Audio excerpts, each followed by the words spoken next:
On Straight Talk Africa, a look at the developing political situation in Uganda.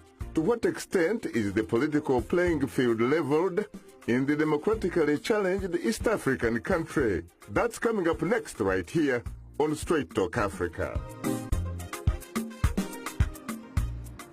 Hello, welcome to Straight Talk Africa, live from the Voice of America headquarters here in Washington. I am Shaka Sali.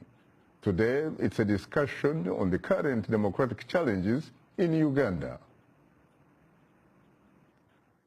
Ugandan President Yoweri Museveni says external players should refrain from interfering in the country's affairs.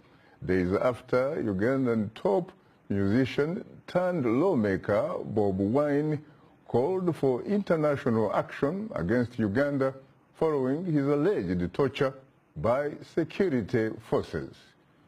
My colleague Paul Diho has more.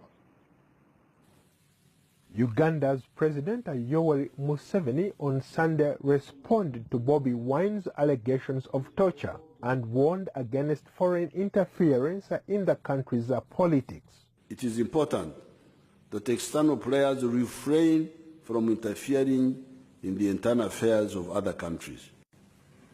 Interfering in the internal affairs of other countries is morally and practically wrong. There has been so much talk about the torture by the security forces of people like Honorables Bobi Wine and Zaki. What if those allegations turn out to be false? How will the accusers, local and foreign, rectify the injustice they have done to the security forces? Last week, the U.S. lawyer for opposition lawmaker Robert Kyagulanyi, a musician well known by his stage name Bobi Wine, called on the United States to stop funding Uganda's military as a punitive measure against what Kyagulanyi said was torture by authorities in his country. I was brutally tortured by some armed soldiers from the SFC. Beaten, brutalized and abused, and later locked up in the military barracks. Charges were later dropped and I was taken to a civil prison, and finally I was bailed up. My skin keeps peeling. This blister that I received, all this hand has been peeling. I got injections that I don't know about, and I spent quite a long time on cuffs, shackled both hands and legs. The Ugandan lawmaker is in the United States undergoing treatment for injuries he suffered at the hands of Ugandan security forces while in detention following his arrest on August 14. However, Ugandan officials have steadfastly denied that Bobi Wine was tortured while in custody. Authorities have charged Wine with treason for allegedly stoning President Yoweri Museveni's motorcade. Robert Amsterdam, Bobi Wine's lawyer, told those in attendance at the National Press Club news conference that he was putting the Ugandan government on notice. And we want the American taxpayer to know that the American taxpayer is funding this. The military equipment we are supplying to Uganda is being used in a war of terror against Uganda's citizens. Many of his followers say they feel excluded and alienated by the nation's current political establishment. However, in a statement released to the media, Ofono Opondo, a Uganda government spokesperson and Uganda Media Center executive director, rejected Amsterdam's claim against the Ugandan government. I quote, "If Bobi Wine was tortured or injected with unknown substances, as being claimed, he should quickly return to Uganda to raise those issues before the court, where the trial will be, and they shall transparently be investigated and the culprits punished." He added that we strongly reject Mr. Amsterdam's reference of the Uganda government as a criminal enterprise, because Uganda is governed following our democratic constitution, laws and rules. So far, the U.S. has not commented on Mr. Wine's comments or those of President Yoweri Museveni. In December 2017, the Constitution was amended to remove the presidential age limit of 75 years, meaning President Museveni can run again for president in 2021. Paul Ndiho, VOA News, Washington. Thanks, Paul, for that interesting report. Joining us now are two distinguished guests. Robert Sentamu Chagulanyi, also known as Bobi Wine, a Ugandan member of parliament and a mega artist, and Mar Sebuja Katende, the Ugandan ambassador to the United States, foreign potential and extraordinary.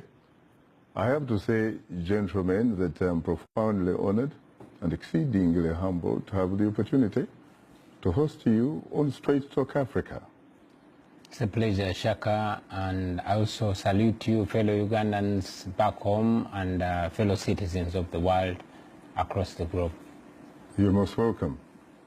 Thank you very much, Dr. Shaka, for inviting us, and greetings to the viewers. I must congratulate you, Ambassador Katende, that you are the first Ugandan ambassador to come to this show since perhaps 2001. The last ambassador on this show being former Ugandan ambassador to the United States, Edith Sempara Bafakulera. I apologize on their behalf. You're most welcome, and I certainly look forward to doing business with you. Thank you. You're most welcome. Let me come to you immediately. Bobi, you've been on this show before, and it is a pleasure, of course, having you for the second time, except, of course, this time seems to be under very different circumstances. You came on a clutch, on clutches. Why? Well, I came on clutches because I was in deep pain. I'm thankful to God and indeed to the doctors back home and here in the United States that have been treated well, and I'm graduating day by day. Right now I'm only using a walking stick, and being the strong man that I am, I hope to soon be on my 2 feet. What happened to you? Well, it shouldn't be news to you, Shaka, and neither is it news to anybody out there that I was brutally tortured. You'll be surprised. I'm sure there are millions in the audience who probably have not heard about that. Yeah, it is not something that I should be proud of. I was brutally tortured by a section of the Ugandan military called the Special Forces Command, and this is the section of the military that is charged with guarding the president. I was beaten, kept on handcuffs. A lot of despicable things were done to me. But I'm here, and I'm still alive. You're most welcome. Thank you. From what I have actually read and what I have seen, the Ugandan government says on the contrary. You were never tortured. Those are their words, not mine. Well, it's such a shame.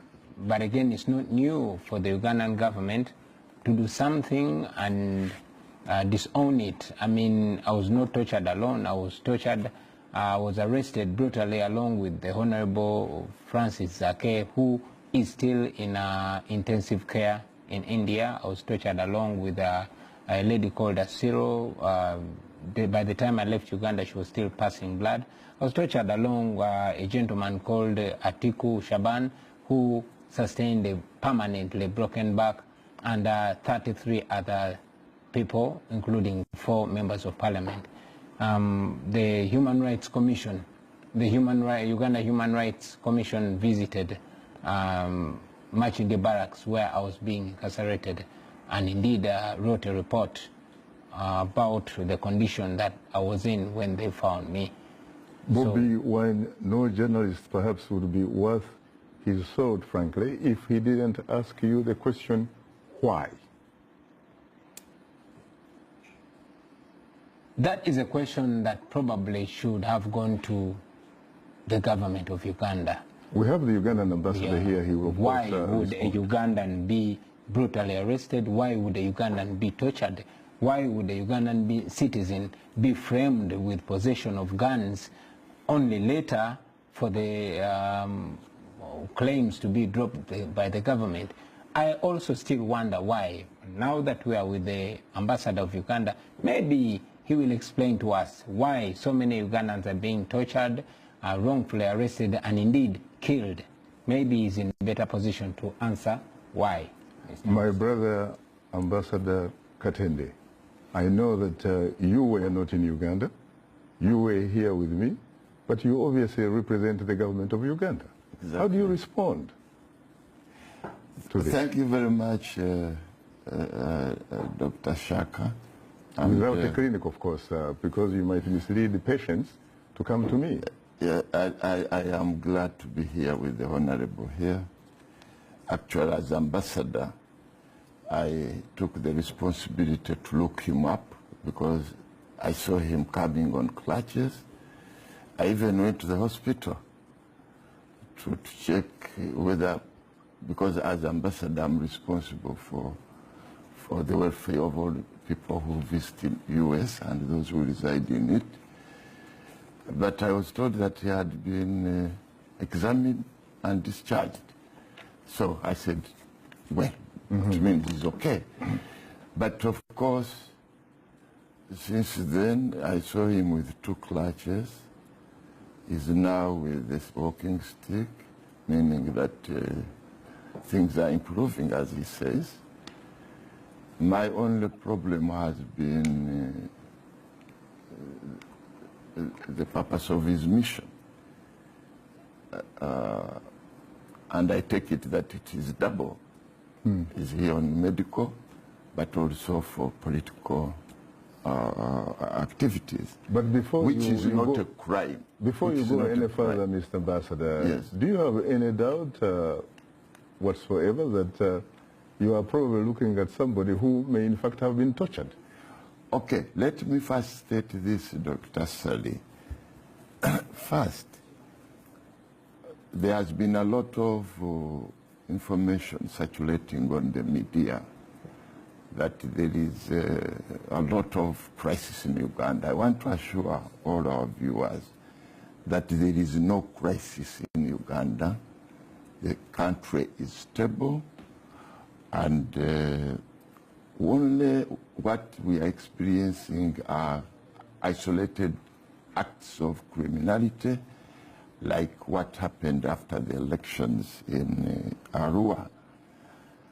Secondly, Uganda remains committed to the tenets of democracy, rule of law, and respect for human rights.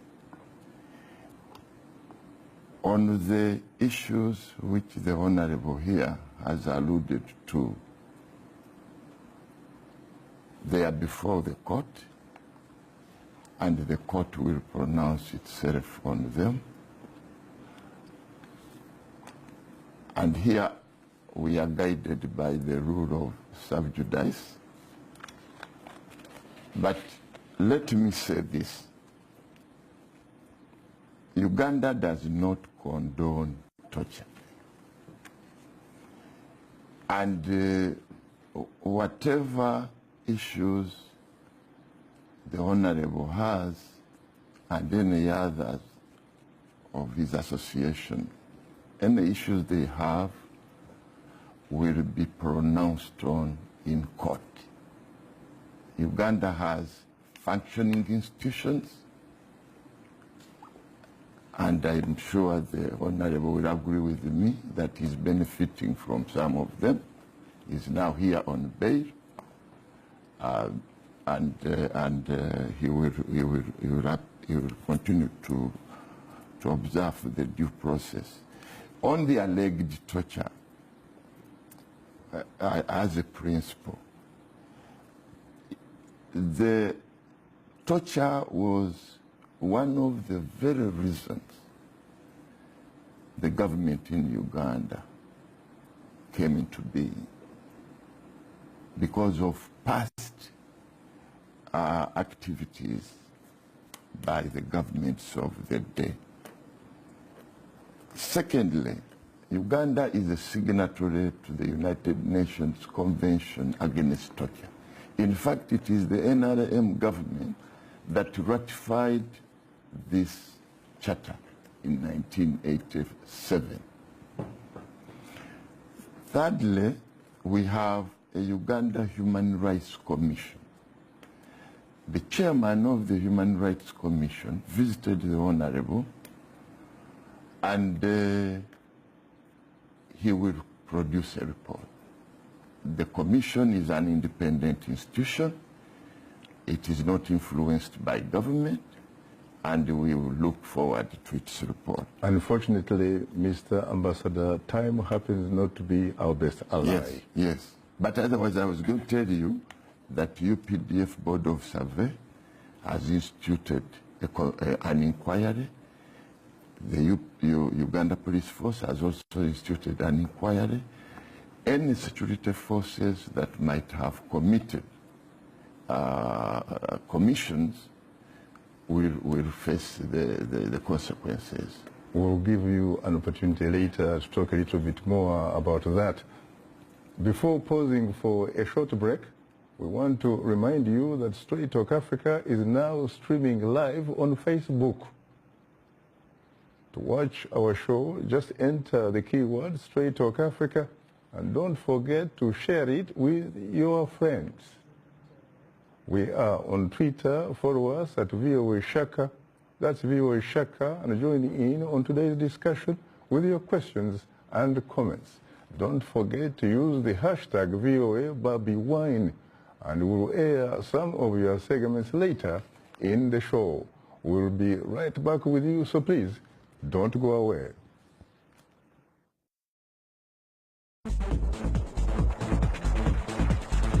We are able to touch on things that are important to people on an everyday basis. We hope that our viewers are getting inspired when they watch our show. They're getting a view of the world from a different perspective, things that perhaps are not in their immediate vicinity.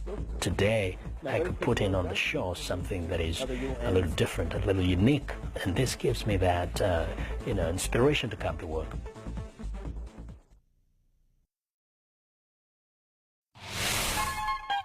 The lyrics could be French, English, Portuguese, Bantu, Arabic. it is the beat. The African beat that counts. The beat does all the translations. It cuts across all languages and gives us the understanding that this is the African beat. It is so distinct and adhesive. It binds us together. African Beat on the Voice of America. For more information, visit our website at www.voanews.com/AfricanBeat. You're welcome back to Straight Talk Africa, coming to you live from Washington. Let me come to you, Bobi Wine. You heard Ambassador Katende essentially really saying that as far as the government is concerned, you were not tortured.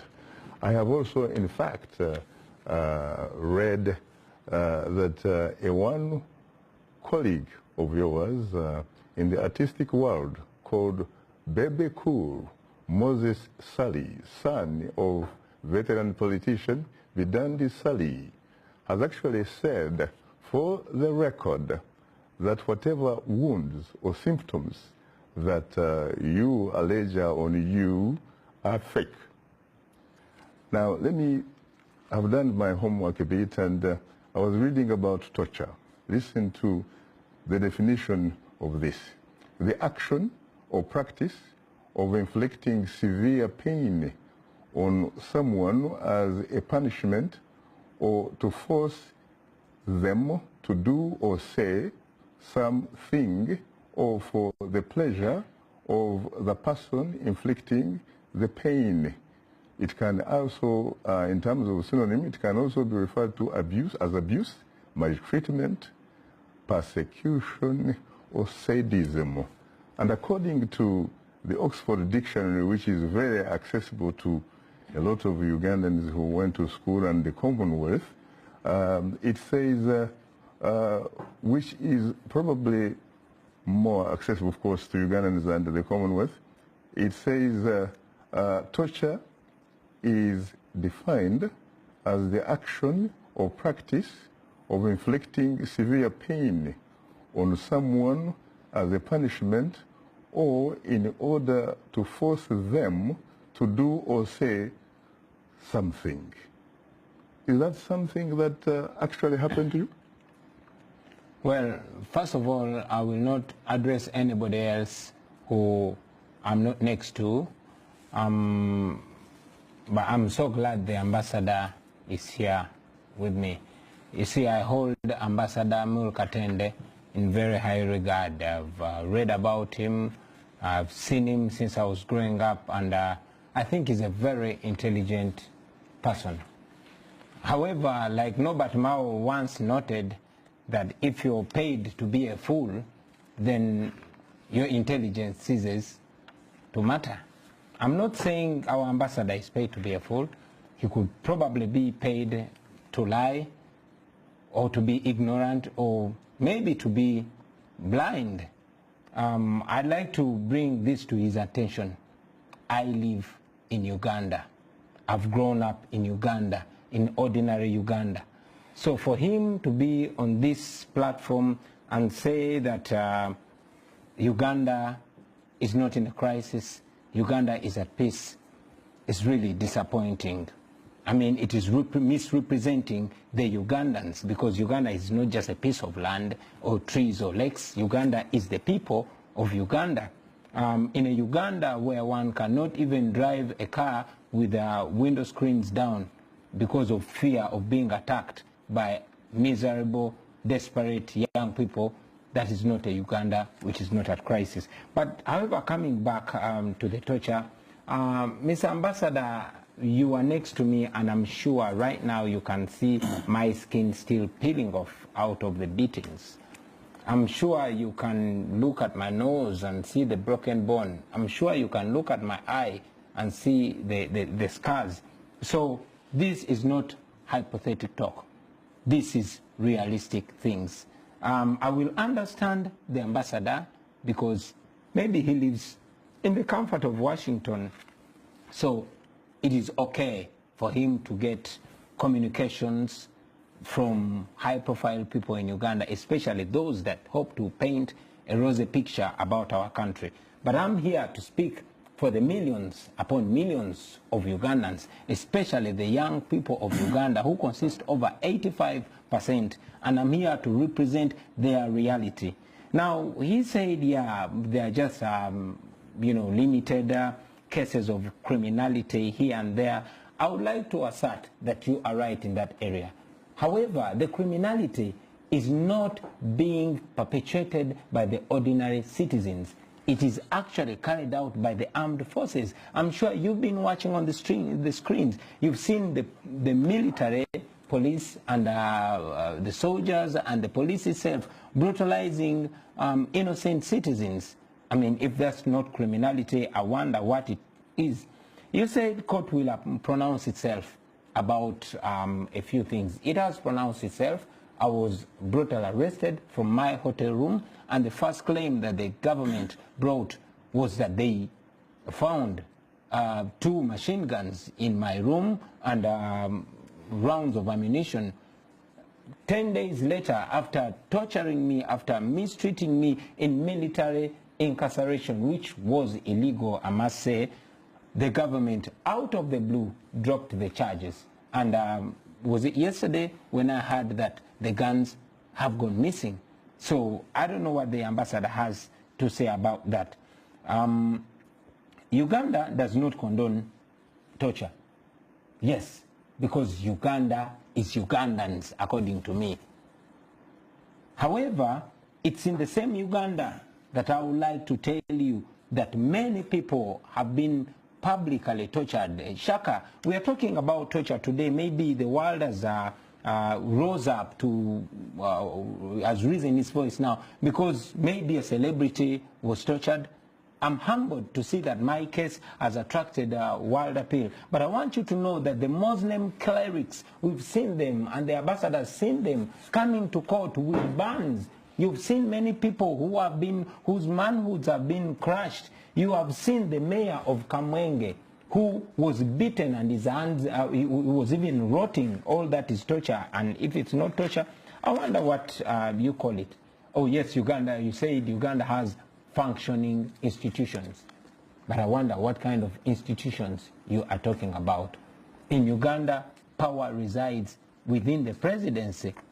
That is where all decisions are made. That is why even the police officers will arrest you, and then afterwards they ask you why they are arresting you. When I was brutally arrested at the airport, even after court cleared me to go outside Uganda for specialized treatment, the police arrested me. And when I asked them where they're taking me, they didn't know where they were taking me. They were waiting for orders. So that is what I call total institutional death. Until we have our institutions back and they're functioning the way they were functioning, you know, maybe we can say they are live institutions. You talked about the Uganda Human Rights Commission and said they are going to come up with a report. I have news for you, Mr. Ambassador. That report came out and it clearly narrated the state in which they found me. So I request that you do your homework and find out the real facts that are going on in Uganda. Mr. Ambassador, how do you respond to that? In fact, there are some critics who have actually come up and said the Ugandan government, as it's constituted, actually does have what they call a trust deficit. How do you react to that? First of all, Mr. Shaka, let me make a correction. I did not sit on this platform to say he was not tortured. I didn't say that. What I said is that... I take your apology. What I said is that whatever happened to him is being investigated. By who? I told you, UPDF is investigating, Uganda Police Force. The people that in fact he says are responsible for torturing him? Just wait. The matter is in the court. Look, torture is a technical matter. The Honorable Bobi Wine cannot come here and say, look at my nose, broken. How do I'm not a doctor. All that will have to surface in the courts of law. Now, you said that the report has come out. Fine, that's okay. The report, whatever it is, it will be respected. I'm not saying that if it doesn't say this or that, it will not come out. Then the other thing you are talking about is on the criminality. You see, what is happening in Uganda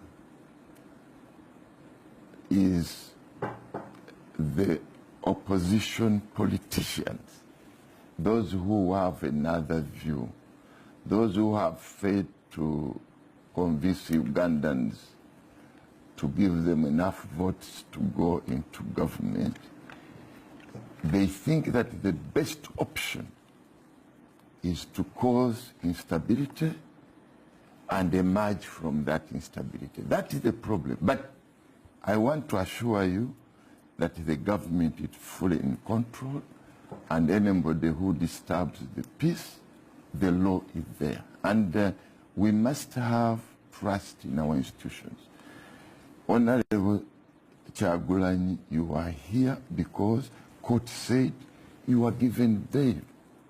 You have to respect that. You will go through the due process. It is there. There is no vacuum. And the pronouncement of the courts will be respected. You talked of Muslim clerics. Yes, there have been so many cases. No. So many cases, like any other world. You have people who commit crime. You have people who get arrested. You have got people who appear in courts. These cases are in courts.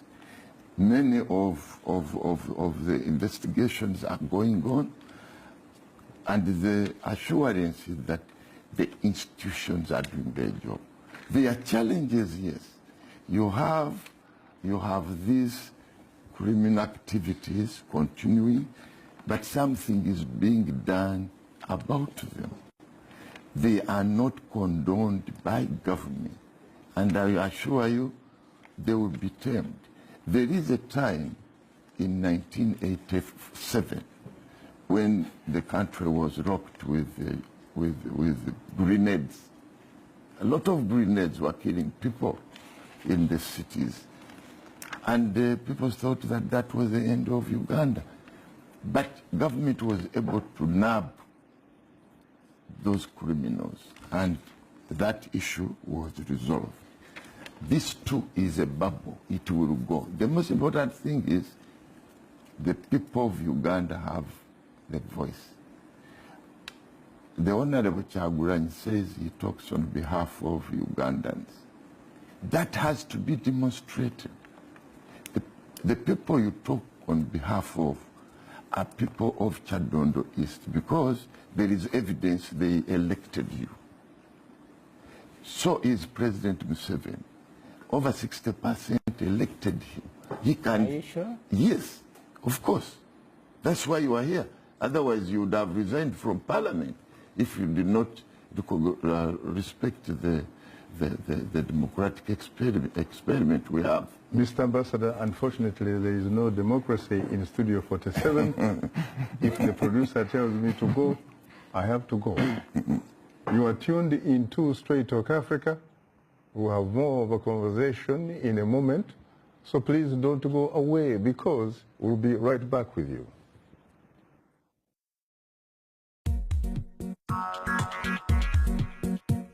Like Voice of America on Facebook. Follow VOA on Twitter.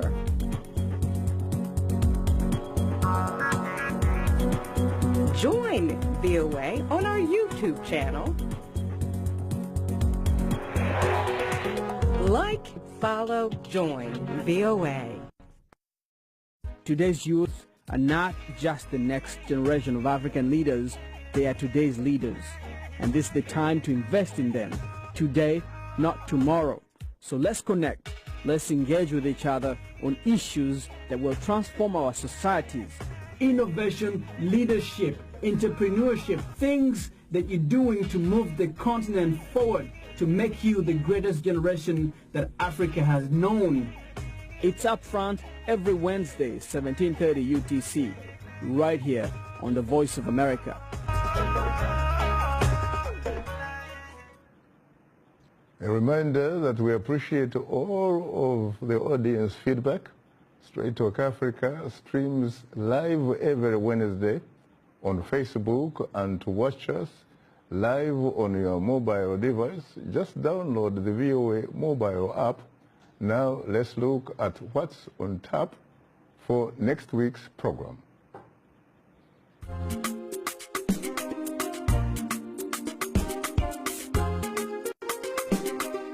On the next Straight Talk Africa, a discussion on the African Capacity Building Foundation. The African Union's specialized agency for capacity development has coordinated programs worth $700 million across 48 countries since 1991. We'll talk about the foundation's steps to develop the skills required for the continent's economic transformation. On the next Straight Talk Africa. And today we are talking about the current democratic challenges in Uganda. Our distinguished guests are Robert Sentamu Kyagulanyi, also known as Bobi Wine, a Ugandan member of parliament and musical artist, and Mar Sebuja Katende, the Ugandan ambassador to the United States, plenipotential and extraordinary. I have to say, gentlemen, that once again I'm profoundly honored and exceedingly humbled to have the opportunity to host you on Straight Talk Africa. You're most welcome. Let me come to you, Mr. Ambassador. You talked about very interesting things about the government responsibilities. You talked about how Ugandan president was has a mandate because he was elected and all kind of stuff. What about the increasing call for the issue of trust deficit? Here is a president who in 2001, correct me if I am wrong, he basically appealed to the Ugandan voters to give him an opportunity and support him to serve a second and last constitutional allowable term so that he could accomplish three very important things. One was, for example, to professionalize the army. The other was to secure a regional economic market. And the last was to choose a successor. This was 2001. We are in 2018. And you know what has happened since then? In 2005, you had, in a sense, what you would call the constitutional political shifting of the goalposts. Term limits were essentially thrown out.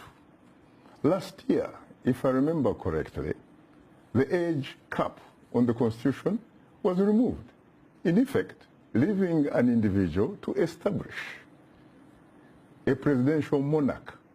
This is a man who came in 1986, was very much loved by probably not only Ugandans, probably the entire continent, because he said the problem of Africa, or Uganda for that matter, was not about the African people or the Ugandan people. It was the African leaders who overstay in power. How do you react to that? Well, thank you very much, Mr. Shaka. First of all, Uganda is governed by a constitution. In fact, the constitution is the supreme law of the land. And that constitution has provisions. It has provisions governing all facets of socio-economic endeavor in the country, including sections that provide for its amendment.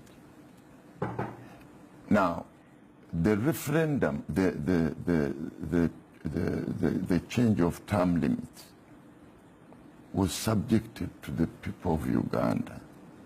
To the members of parliament?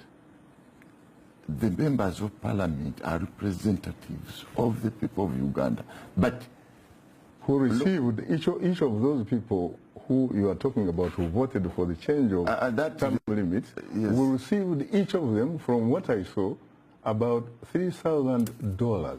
No. And the president himself, in fact, said the money was for quote-unquote facilitation. Someone might say bribe. Dr. Shaka, you have no evidence. The evidence we have... Well, I'm a member of parliament. I can give evidence. I am also a land person. Look, what is true is that the parliament varied that provision on behalf of the people. There were sections of people in the parliament that did not support it. That's good enough. We practice democracy. You practice democracy? Yes. The president, in fact, is on the record saying, I brought you democracy. Wait. What type of democracy are we talking about? We have a parliament that has all shades of political interest. We have the Honorable Chagulanyi, we have FDC, we have UPC, we have NRM, we have DP. Recently we even added on JEMA. So we have a parliament and it has to be respected. If not, then the Honorable Chagulanyi, when he lives here, should resign. You understand? Now, what about that, Bobi Wine? If in fact you believe that there is no democracy in Uganda, then why are you in fact participating in parliament? Thank you, Shaka. First and foremost, like I said at the beginning of this show, I will quote Norbert Mao for the second time when he said that if you are paid to be stupid, your intelligence seems to matter. Even the days of Idi Amin, we had very intelligent people, very knowledgeable people, paid to do very, very pathetic things. I'm very, very disappointed to see a learned person, a person that I hold in high regard. I'm very sure what he speaks now, he regrets when he leaves here. I'm very sure he does not represent you. I mean, you are talking about legality. But just yesterday, a gentleman called Eddie Mutwe had been kidnapped by the soldiers. And for so long, when the soldiers were denying his whereabouts, a court order was issued, but it was not respected. How do you know they were Ugandan soldiers? Well, they were Ugandan soldiers because they are the one who presented him at the end of the day. Our soldiers, the ones we pay. Not rebels. Not rebels. Ugandan soldiers. Not Bayai. Not Bayai. I get so disturbed when I hear elderly leaders talking to us and quoting 1987, 1960, 1940. That is not relevant. It's not in our reality. We have a reality, and we are the majority of Ugandans. And you cannot continue working on the periphery. You've got to look at issues the way they are. You just quoted him very well. You told him that the president of Uganda said in 2001 that he wanted one more time to professionalize the army. But indeed he wanted to personalize the army. We probably misheard him. And yes, since then, the army and indeed the police that are being charged with guarding Ugandans have been playing politics instead. I see a lot of generals, and in fact, to their credit, they have attended a lot of advanced courses around the world. Thank you very much. He probably, in fact, may have accomplished that. Yeah, he may have accomplished that. But and he probably also accomplished number 2, which was securing a regional economic market, which is the East African community. Yeah, but Shaka, look what at about this. Choosing the successor? Is it possible that, in fact, he might have chosen Yoweri Kaguta Museveni? Uganda is not a kingdom. Succeed him? Yeah, he might have cloned himself, you know. But Uganda is not a kingdom. Uganda is a republic. And our president is the same president that has been changing faces every now and then. Some of us were young. I was only 4 years when President Museveni came to power. But when I read the books, they say they're going to be in power for only 5 years. And the faces have been changing year in, year out, until the constitution barred him. And yes, the constitution was completely disrespected. I'm a member of parliament. I was in the parliament when the army invaded parliament and beat everybody, breaking some of them. Honorable Zaka was treated here in America. Honorable Namboze has never recovered, and she might never recover because she sustained a broken spinal cord. Bobi Wine, I'm afraid I should inform you that Mr. Ambassador, to some degree, is right in the sense that the Constitution has certain provisions that you could actually call upon to amend it because it is a living document. But does the Constitution also have provisions that allow the President to bribe members of Parliament to change the Constitution or to amend it? I'm glad you're the one to ask that question. Yes, now, Dr. Shari, that issue you are bringing up of bribery, he called it facilitation. You have got to prove it. You have no proof. I can help prove now, it. You are paid 29 million shillings, which I returned just for information. First of all, let me say this at this show. This is a dignified studio. VOA is very dignified. It's watched all of Africa.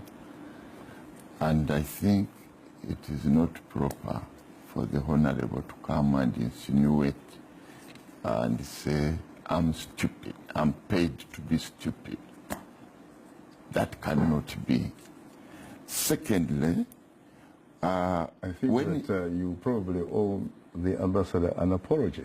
Well, if he misheard him, I would like to reassert the quotation. I said that I am quoting the Honorable Norbert Mao, who once said that if you are paid to be stupid, your intelligence ceases to matter. What about perhaps being paid to be economic with the truth? Well, I like the decency of your words, but I wouldn't want to change somebody's quote because I am quoting somebody who is living. I forgive the Honorable. I forgive the Honorable. Thank you. Now, on the issue of delving into the past, I think we have to, we are not coming from nothing. Uganda did not start when the Honorable here became a member of Parliament. Uganda is old. We have got a constitution that was not made yesterday. And we have institutions that have been building over time. Now, all those things about, and the things the Honorable has referred to, the concerns about security situation relating to some individuals. We have rule of law. I think it's better to respect this. What about others who in fact say it is rule by law? No. We have courts. In fact, we do have courts. The same that are being... the same that granted you bail to be here in the United States for whatever reasons. We do have institutions. You see, Dr. Shaka, when matters do not favor those who are opposed to government, then they are illegal, they are wrong. When the things are favoring them, like for example, when he came to Parliament, it's okay. What about the government? But I have challenged him. What about the government? After here, he should resign. What about the government? In fact, somebody once said that probably the best description for your boss, the Ugandan president, is that he suffers from a disease of having a pathological fear of fair competition. That he actually likes to compete against people whose hands are tied behind their backs and their legs are tied together. Let me tell you the truth. I was denied the opportunity to elect in my life until recently. And since then, I make sure that I vote. President Museveni, let facts be told, he has support. What you see here are these, the political leaders who do not believe in him fomenting disturbances in the towns. And it's true. Even Kampala, the president got something like 40%. The opposition took more. And that, let's say they took 60%. That's formidable. You can mobilize, the Honorable here can mobilize that, let's say 30%, 50% of those voted. He can mobilize those to cause commotion. But what about information suggesting that the results that have actually ended up re-electing President Yoweri Museveni are essentially a reflection not of the will of the people, but the individual who announces the results. And those people who actually count the vote. Then that becomes another matter of discussion as to the genuine, whether our elections are genuine or not. We can have another 1 hour sometime. You can invite us. Really? But I will tell you, he has been, for example, recently, there are some constituencies, the opposition has won. They went to Kanungu, they won. Parliamentary, parliamentary. Yeah, but not the presidency. It's all about democracy. Then they won. Why they? If it was about cheating, you not have won those constituencies in in Ujiri, in Arua, but the democracy works. It works. Now, on your issue, really, that's about President Museveni. There is that fear that if you cannot win him on the ballot, what do you do? Cause instability so that people think there is a crisis in the country. Who controls the institutions of violence? Maybe you should ask me about management of demonstrations in Uganda, which I thought the viewers may like to know. which was introduced to tie people, to tie the opposition's hands behind their backs. The candle, yeah? Okay, I am here to tell you that that law, go and read it, relating to management of public associations and demonstrations, is more or less a replica of the American law here. Which is? Here, the import is that if you are to have a demonstration, you must seek permission. And they give you, here in the United States, they give you a license. And to do so, you have to go to police, tell them, how are you going to demonstrate? I think there you're right. What are the placards? I think there you're right. Even the architect, in fact, of that bill actually was my friend, yes, former Ugandan Prime Minister, Amama Mbabazi. And he says it was not meant to be, for example, implemented or interpreted the way it actually works. But let's go to common sense, which is about that law, that you are going to demonstrate. What we have been witnessing by some of our political leaders, because of the ultra-motive, they want to pass through commercial districts. The Honorable here was in Shauriako, and he knew what it meant. Was in Shauriako running battles with police. And people get their things looted, get their things destroyed, and government is saying, look, let's talk with you.